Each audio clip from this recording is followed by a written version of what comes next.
I'm going to try and keep this short because I'd like to hear some of your questions and some of your answers.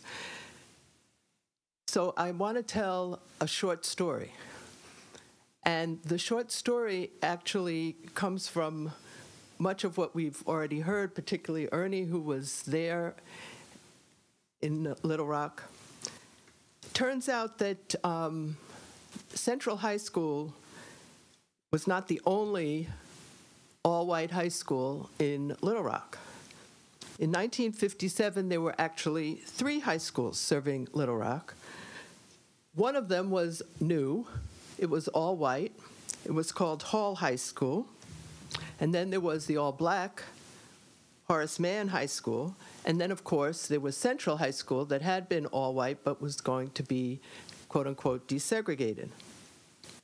Now, the reason I'm telling you that there were 3 high schools rather than just 2 is that it turned out that many of the white students who were left in Central High School revealed 30 years later what it was that was truly bothering them about the integration of Central High School. And what they said was, basically, blacks were taking the opportunity for them to, we're taking from the white students the opportunity to move up in the ladder. Move up in the ladder meaning move from being working class to middle class to upper middle class, and maybe even someday rich. Now, what does that mean? It means that for the white students who were still in Central High School, there had been 2 major changes. One was that the children of the doctors and the lawyers had left. And who was then coming in? The black children from Horace Mann. Now, some of them explained that the school was going to lose its quote-unquote citywide character. The school board had actually approved the plan to integrate Central 2 years earlier in 1955, which was enough time to alert the upper middle class of Little Rock that it was time for them to move their children out of Central High School. And so by 1957, there was their new high school in another part of Little Rock. And that all may seem perfectly normal or perfectly predictable, but what's really interesting to me is the work of Beth Roy, who interviewed the white students who were left in Central High School 30 years later. They were still angry 30 years later. They felt that blacks had stolen the American dream. Now notice, there were 9 black children who came into the school, but at least half of the school's population had left to go to this new Hall High School, and therefore the working class whites felt that their opportunities had gone away with the disappearance of the upper middle class white students. As one member of the senior class in Central High School said, that Central had lost its citywide character. Now, Beth Roy interviewed these white students 30 years later. They were still angry 30 years later. Now, that says a lot about the work that race does in our society. It's not just about stereotypes. It's not just about ignorance. It's also that our society has successfully put the burden on the shoulders of blacks when it's actually a burden that has to do with the unequal distribution of resources in this country that affect not only blacks, not only Latinos, not only Asian Americans, but poor and working class whites. And yet, the way in which things have been organized to justify and to identify the source of the problem, right? The source of the problem is not the fact that we have a kind of preoccupation with the issue of desegregation, but it's because those who have a lot of money are really calling the terms of how we distribute resources in this society for everybody. And yet, we don't go after those who created Hall High School. We go after the working class whites at Central High School who looked scary on the television. I'm not trying to justify in any way their anger. I'm just trying to explain that the source of that anger was not simply the open-minded idea of race. It was a function of the role that race plays in this society as an excuse for the maldistribution of resources in this society. So we have, and there were several political scientists who organized, I think, a 6,000-person test in Ohio about 10 years ago, in which they asked people, most if not all of them white, how they would distribute income if they were in control of a just society. And they were given three opportunities. Each one was a circle. In one opportunity, everything was equal. In another, those who were wealthy took up maybe 20% of the circle. And then, of course, there was the American version, in which those who were wealthy took up 3/4 of the circle. Now,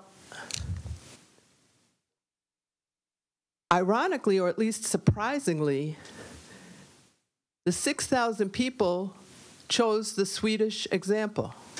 That is, the example where there was an elite that was making money, but that elite was not 1 or 2 or 3%, it was about 20%. And it meant that all of the other groups were also getting a quote-unquote more fair share of the opportunity of the resources than anything you could ever see in the United States, meaning even poor people were getting a share of the privilege, not just working class or middle class people. Now, what does this have to do with Central High School and Little Rock in 1957? Well, when Beth Roy interviewed the white students 30 years later, they were still angry. And they were still angry because they believed in their heart that black people had stolen the American dream from them. Now, this is 30 years later, which says a lot about the work that the American dream does in this society. It makes it seem as if those people, right, if you work hard, if you play by the rules, you will succeed. So let's say you work hard, you play by the rules, and you don't succeed. Well, the American dream doesn't really give you an answer for that. So that's where the vitriol comes in and suggests, well, the answer is that the blacks, the Latinos, perhaps even the Asian Americans have stolen the American dream. And that's what Beth Roy found. 30 years later, the white students who were at Central High School in 1957, 58, were still angry about the denial of opportunity. And in their mind, opportunity meant association with upper middle class people. Now, what's an alternative? And I'm certainly not opposed to the idea of desegregation. But I do think that it's really important for us to open this conversation to discuss not only race and not only gender, but also class. And the work that the allocation of resources does in this society means that we have a very small group of people who have a huge amount of privilege.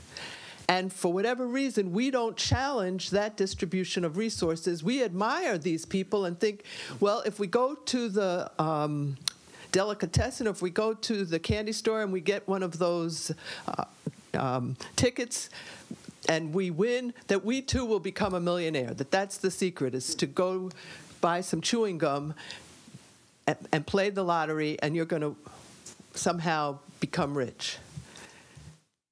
I'm saying all of this because I think the conversation has to expand beyond just issues of race, and we have to talk about issues of race in conjunction with issues of class and also issues of gender. But I don't want to take up too much time trying to develop each one of those claims.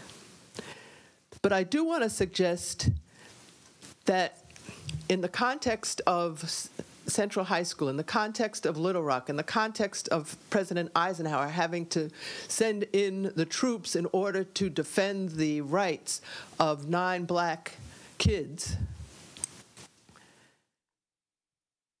that we can't just describe what has happened, we have to analyze it, and we can't just analyze it as history, we also have to analyze it as part of our future. And I'm not optimistic, even though I've heard some very creative ideas about opportunities for students to learn in different schools than the ones that are in their neighborhood or the ones that should be in their neighborhood but have never gotten built. I want to go back and consider, how can we get the working class whites, who 30 years later were still angry at the desegregation of Central High School, how can we get them to realize that it is not the blacks or the Latinos who have stolen the American dream from them?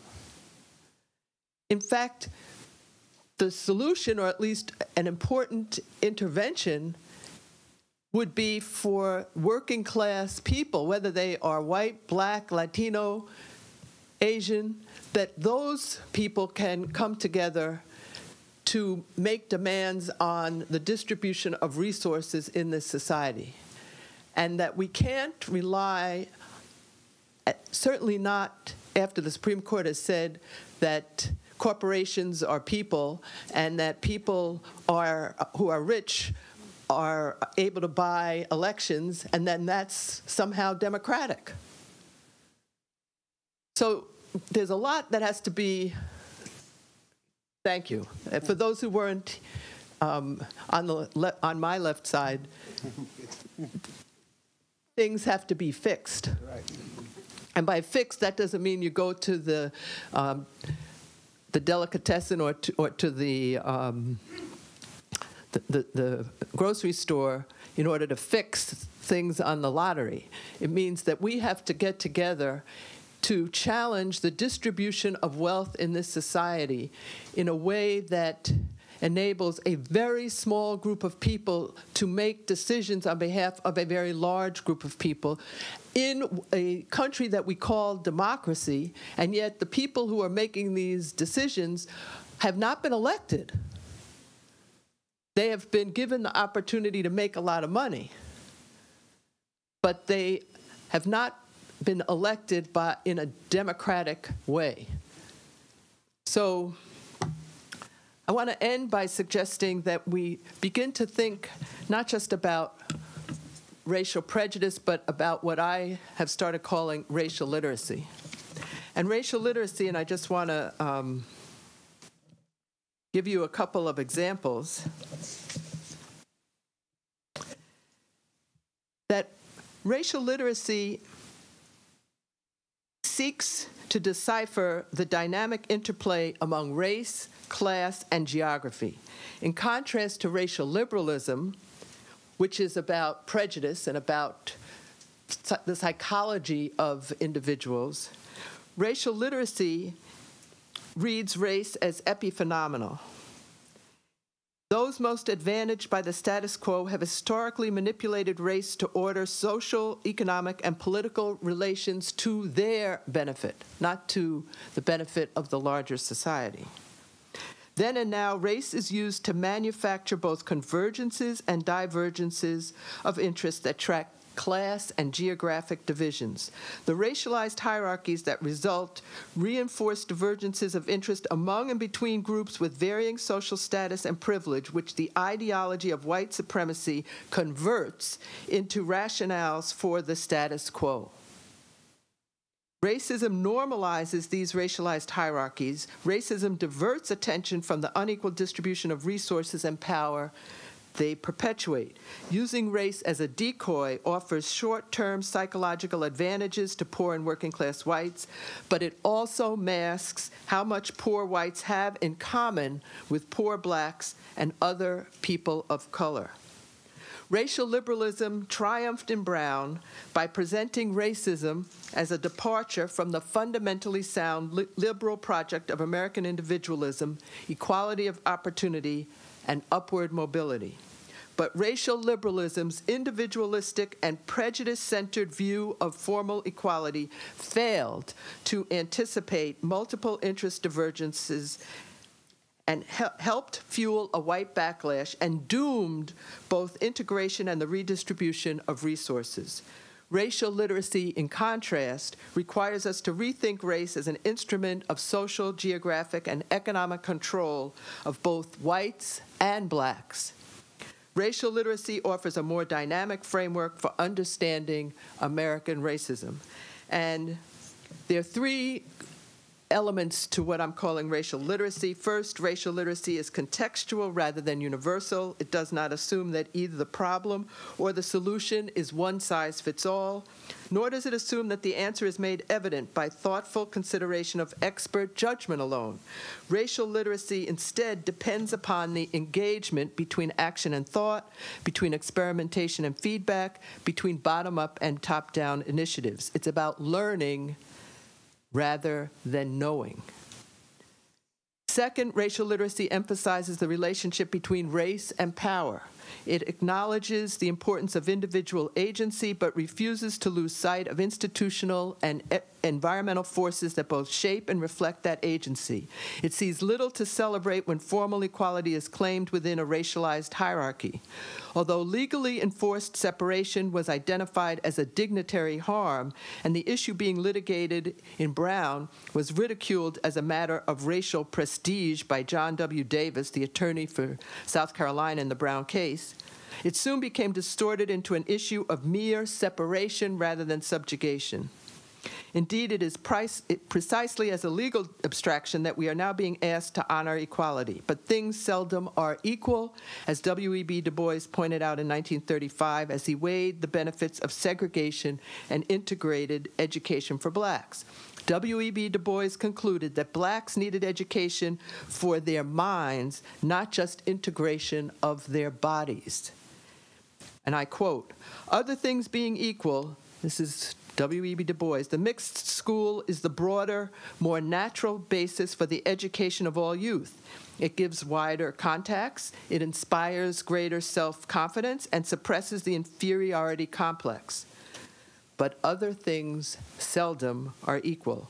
And in that case, sympathy, knowledge, and the truth outweigh all that the mixed school can offer. And third and finally, while racial literacy never loses sight of race, it does not focus exclusively on race. It constantly interrogates the dynamic relationship among race, class, geography, gender, and other explanatory variables. It sees the danger of basing a strategy for monumental social change on assumptions about individual prejudice and individual victims.